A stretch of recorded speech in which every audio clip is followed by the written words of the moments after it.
নমস্কার সবাইকে। আর আজকে দশমী, সবাইকে শুভ বিজয়া দশমীর অনেক প্রীতি ও শুভেচ্ছা। তো আজকে আমি যে রেসিপিটা শেয়ার করব সেটা হলো বাঙালিদের সবার ফেভারিট হাঁসের মাংসের রেসিপি। মাংস তো আমরা সবাই রান্না করতে জানি, এটা কমন, বাঙালিদের একটা কমন খাবার। কিন্তু অনেকের কমপ্লেন থাকে যে হাঁসের মাংস রান্না করলে এতে যে হাঁসের যে একটা স্মেল থাকে ওটা থেকে যায়, যত ভালো করে রান্না করে যে এটা থেকে যায়। কিন্তু এইভাবে রেসিপিটা যদি এইভাবে রান্না করে তাহলে এটা থাকবে না, খেতে খুব সুস্বাদু হবে। তো শুরু করা যাক। এর জন্য প্রথমে আমি মশলাটা তৈরি করে নেব। তো মশলার জন্য আমি এখানে কাঁচামরিচ, আদা, রসুন, একটা পেঁয়াজ কুচি, একটা টমেটোকে 4টা পিস করে নিয়েছি। তো এখন মশলাটা আগে রেডি করে নেব। আর যে কোনো তরকারি যদি মশলাটা রেডি থাকে, মানে তরকারির প্রিপারেশন অর্ধেক এমনিতেই মনে হয় হয়ে গেছে। তো পাশাপাশি একটা ফ্রাইং প্যানে আমি তেল নিয়ে নিলাম, এতে একটা মরিচ দিয়ে দিলাম, শুকনো মরিচ, দারচিনি, লবঙ্গ, তেজপাতা দিয়ে যে পেস্ট করা মশলাটা আছে সেটা আমি ভালো করে ভেজে নেব, কষাতে দিয়ে দেব।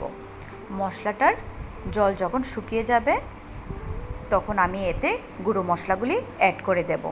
আমি মাংস নিয়েছি প্রায় 1 কেজি 100 গ্রাম 200 গ্রামের মতো, তো সেই পরিমাণে আমি এখানে মশলা দিয়েছি। আমি বড় টেবিল স্পুন দিয়ে এখানে 2 চামচ করে মশলা দিয়ে দিয়েছি, লবণ দিয়ে দিয়েছি, হলুদ, জিরে, ধনিয়া, গুঁড়ো মরিচ সবগুলি একসঙ্গে দিয়ে দিয়েছি এখানে পরিমাণ মতো। যদি 1 কেজির উপরে আরও বেশি মাংস রান্না করা হয় একসাথে, তাহলে ওই পরিমাণে আমাদের কোয়ান্টিটিটা মশলার একটু বাড়িয়ে দিতে হবে। তাছাড়া এখানে আমি যতটুকু দেখিয়েছি প্রায় 1 কেজি 200 গ্রামের মতো মাংস এই মশলাটা দিয়ে রান্না করা যাবে। তো মশলাটা হচ্ছে, এখন এখানে আলু, পেঁয়াজ বড় বড় করে কেটে নিয়েছি। আর মাংসটা এখানে ভালো করে আমি ভালো করে ধুয়ে রেখে দেব। যখন মশলাটা কষানো হবে তখন এতে মাংসটা অ্যাড করব। আমরা ছোটোবেলা থেকে দেখেছি, আমাদের মাও রান্না করতো বা অনেককেই দেখেছি যে আগে মশলাগুলি বেটে সব কিছু রেডি করে মাখানোর মধ্যে বলতো যে হয়ে যেত, মাখিয়ে তারপরে ওরা সম্বাস দিয়ে, পেঁয়াজ সম্বাস দিয়ে এইভাবে রান্না করতো। কিন্তু একটু একটু একটু টেকনিকটা আলাদা। আমার এই রেসিপিটা একটুই আলাদা, কারণ আমি সবসময় যখনই হাঁসের মাংস রান্না করি আমি এইভাবে আগে মশলাটাকে তৈরি করি, আগে মশলাটাকে রেডি করে তারপরে চিকেনটাকে দিই। তারপর চিকেনটা হাফ ফ্রাই হয়ে গেলে তারপর আমি এতে আলু পেঁয়াজ অ্যাড করি।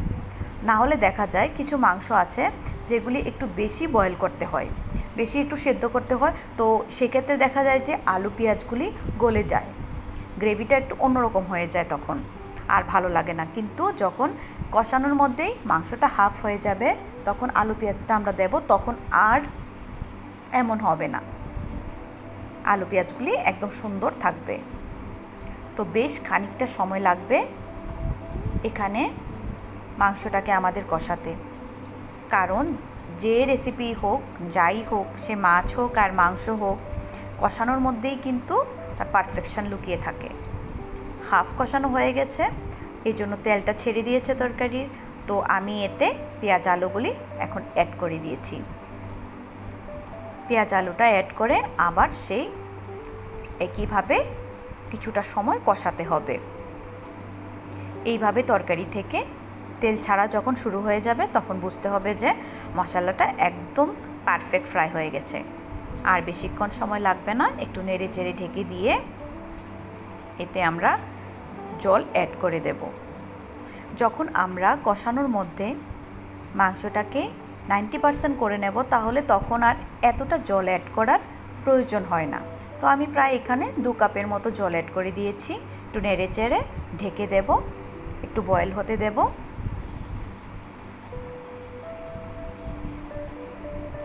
5 মিনিট পর খুলে দেখলাম যে ঝোলের উপরে এগুলি তেলগুলি ভেসে উঠে আসে, তার মানে ঝোলটাও পারফেক্ট হয়ে গেছে। এখন কি করব, গরম মশলা অ্যাড করব। অবশ্যই বাজারে কেনা মিট মশলা, চিকেন মশলা যেগুলি পাওয়া যায় এগুলি একদম না, এর জন্য একটু কষ্ট করে ঘরেই বানাতে হবে, যেখানে 7-8টা যার যতটা ভালো লাগে, যে স্পাইসের গন্ধগুলি, যার স্মেলগুলি, ফ্লেভারগুলি ভালো লাগে, তো ওটা অ্যাড করবে, করে বাড়িতেই গুঁড়ো মশলাটা বানিয়ে নেবে। আমি বেশিরভাগ মশলাই আমি বাড়িতে বানিয়ে নিই, তো এই গরম মশলাটাকেও আমি বাড়িতেই বানিয়েছিলাম। তো গরম মশলাটা দেওয়ার পর আরও 5 মিনিট ঢেকে একটু নেড়ে চেড়ে বাস নামিয়ে নেব, হয়ে গেল। এইভাবে অবশ্যই একদিন বানিয়ে খাবে তোমরা, খুব ভালো লাগবে। তো আজকের জন্য এতটুকুই, সবাই ভালো থাকবে।